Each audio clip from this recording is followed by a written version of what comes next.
Coming up in today's review of SmackDown, is AJ Styles retiring? Does Jade Cargill know the rules to wrestling? Can Logan Paul get any more unlikable? And more. Stay tuned.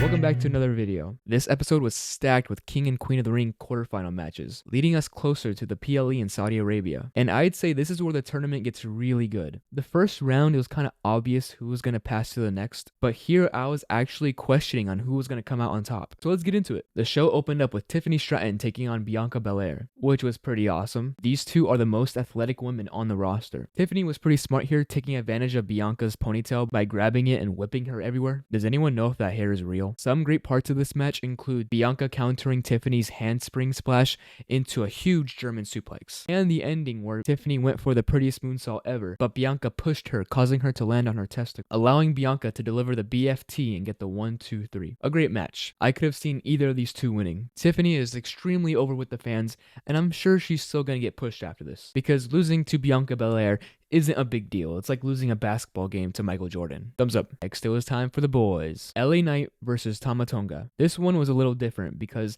in my heart, I wanted LA Knight to win so bad. But it's just too important for the WWE to have that bloodline on top. And this went the usual bloodline way. Solo causes a distraction, and Tonga steals the win. Anyways, what are we doing with LA Knight? Unk does not have a whole lot of time left to wrestle. We need to make him a champ ASAP. That is what we should be doing in Saudi Arabia. LA Knight versus Logan Paul for the United States Championship, because it makes way more sense than what we're doing in the actual main event. Speaking of that, we had the contract signing between Cody Rhodes and Logan Paul for the WWE Championship. I don't like it. It felt like WWE thought, how can we make our investors as happy as possible? Look, I do think this is cool, and I would enjoy it, but my big problem with this is that it's just way too soon. Cody has only had one defense, and we're already doing a champion versus champion gimmick. And I hate Logan Paul. Defending your belt twice in 7 months doesn't make you a good heel.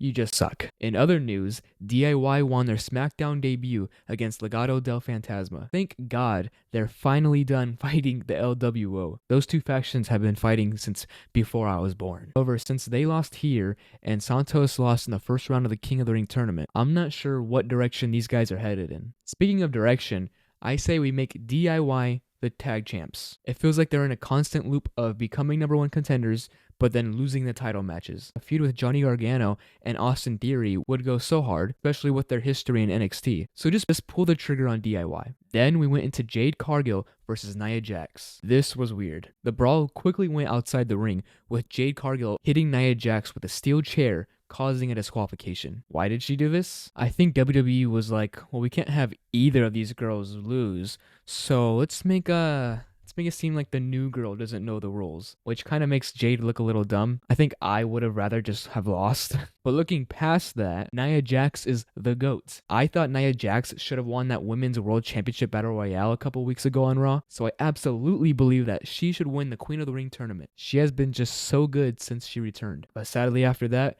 my emotions made a complete 180. It was a backstage segment, which I believe may be the beginning to the end of AJ Styles' career. He was interviewed by Byron Saxton, who asked him what was next for him. He said he doesn't know. He lost to Cody for the WWE Championship. He lost in the very first round of the King of the Ring tournament, and he's just getting older while the competition keeps getting younger. Randy Orton is immortal. He doesn't count. And so he's going to Nick Aldis's office to see what's next. I don't think AJ will be wrestling 2 years from now.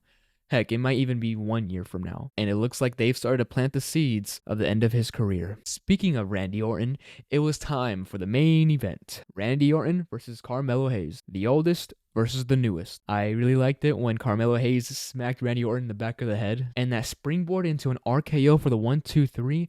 Man, that was majestic. Best part of the night. Randy Orton is the GOAT. Not putting any of the young guys over.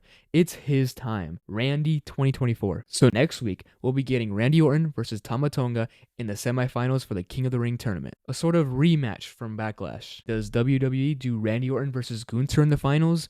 Or do they do a Civil War Part 2 with Jey Uso and Tonga? What do you think will happen? I personally really want Randy Orton versus Gunther. It would be very interesting to see Jey Uso finally interact with the Bloodline after so long. Anyways, that was my review of SmackDown. Did you enjoy it? Let me know in the comments. Don't forget to subscribe for a review of every Raw, SmackDown, and Dynamite. And as always, thank you for watching. Have a great day.